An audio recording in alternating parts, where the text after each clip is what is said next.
I first came across MRSA when I became an infection control nurse 9 years ago, and I thought, help, what do I do now? It was frightening because I really believed it was untreatable, you see. This was a big thing that nothing would treat it. I was very anxious, yes, because I felt almost like a leper, really, in some sort of senses.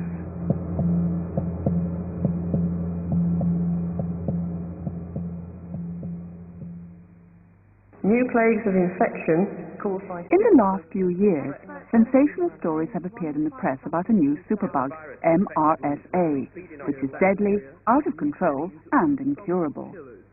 Patients and healthcare workers are as susceptible as anyone else to what they see and hear in the media. But how much of the information presented is misleading or simply wrong? MRSA stands for methicillin-resistant Staphylococcus aureus, and it is essentially just another Staph aureus. The infections that Staph aureus causes are similar to the ones that MRSA causes. The difference is that we've lost one of the antibiotics that's important for treating staphylococcal infections. No, we've known that these resistant strains of Staphylococci have existed for many years. In the 1940s, Staph aureus was in fact sensitive to penicillin, and then gradually it developed resistance to penicillin. But flucloxacillin came along in the 60s, and methicillin is a laboratory version of flucloxacillin, if you like. So it indicates that the Staphylococcus aureus is in fact resistant to the drugs that we would find most useful in the treatment of staphylococcal infection. The common way of distinguishing different strains of Staphylococcus aureus is by using a method called phage typing. Phages are special viruses that infect bacteria in the same way that viruses infect our cells. There are a range of 23 internationally recognized phages that can be used to infect the Staphylococcus aureus. And not all strains will be infected by each of those 23 phages. So the hospital sends their strains that they want to phage type to the lab on agar floats like that. The bacteria are then taken off the float and inoculated into broth into one of these bottles, and then incubated overnight to allow them to grow up into a nice thick culture. And then the following day they're plated out onto these agar plates and allowed to dry. Inoculating the plates by picking up the phage on these sterile needles and then twisting it onto the plate.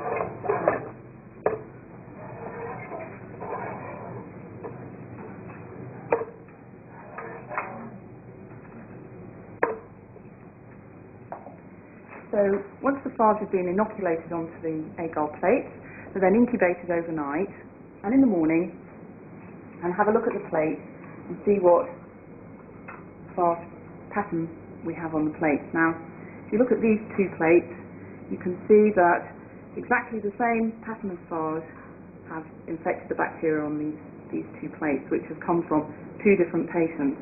And this would indicate that these two patients have the same strain of Staphylococcus aureus. Whereas if you look at this plate, which has come from another patient, you can see it's a totally different pattern of holes made in the agar, showing that this is a different strain of Staphylococcus aureus. That then enables us to compare different strains. Maybe you find 3 or 4 patients in a particular hospital who have MRSA, and you want to know whether they have been infected by exactly the same organism. All acute trusts have an infection control team. This is rather a grand name for what normally consists of an infection control nurse and an infection control doctor. The infection control doctor is usually a consultant medical microbiologist. In my work as an infection control nurse, I daily visit the medical microbiology laboratory, and they will inform me of any clinical problems they've identified. Right, what have we today?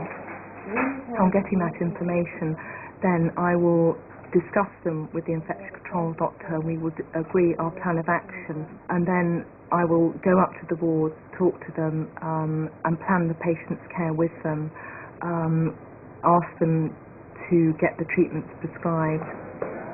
Hi, Elizabeth. Just been down to the lab, and Mr. Hayward from Bay C has got MRSA, so we're going to need to place him in isolation. Have you got any single rooms? We have got one single room. The vast majority of patients we've seen are colonised rather than infected. If we find a patient who's colonised with MRSA, we put them into what we call standard isolation. So that is that the patient is placed into a single room, and we use universal infection control precautions. Okay, that's great. Thank you. Hand hygiene is always described as the single most important thing that any healthcare provider can do to prevent the spread of infection. And it is. What's more difficult is doing it and knowing when to do it, because you're not just protecting yourself, you're protecting the next person you go to. If I've received a patient from recovery, settle them down nicely, the next thing I'm going to do is answer a call for a bedpan. Do I need to wash my hands? Well, it's the next thing I was going to do was eat an egg sandwich and a packet of crisps. Would I wash my hands? And I probably would. Though in the ward setting, if the next thing I was going to do was give somebody a bedpan, I might not. Linda Taylor has devised a simple test which anyone can try to assess the effectiveness of their hand-washing technique. And then look away from your hands and just rub them as if you were using the alcohol rub. And then we'll see what's happened. The research evidence that exists about nurses and indeed other healthcare providers washing their hands is that they don't wash their hands as often as they think they do. The evidence says about 6 times a shift, and the belief is 22 to 24 times a shift. And stop. How are we doing? Well, look, it's brilliant. Really good. Very, very nice. Not missed anything on your hands. Here, just a bit on the thumb there. Ever so common to miss our thumb as you're washing your hands. And yet, if you think about it, you use your thumb and forefinger like that all the time. Our nurses are not the only people who provide care for any individual who is infected or colonised with MRSA. Many people will do so. Now, as the primary nurse or the associate nurse, the main nurse for an individual patient, you do have a responsibility to keep an eye on the practices of the people who are also providing or giving care to your patient. And that can be difficult. It can be quite a challenging situation. Well, you've got an infection control team. Consult them and see how they can help you.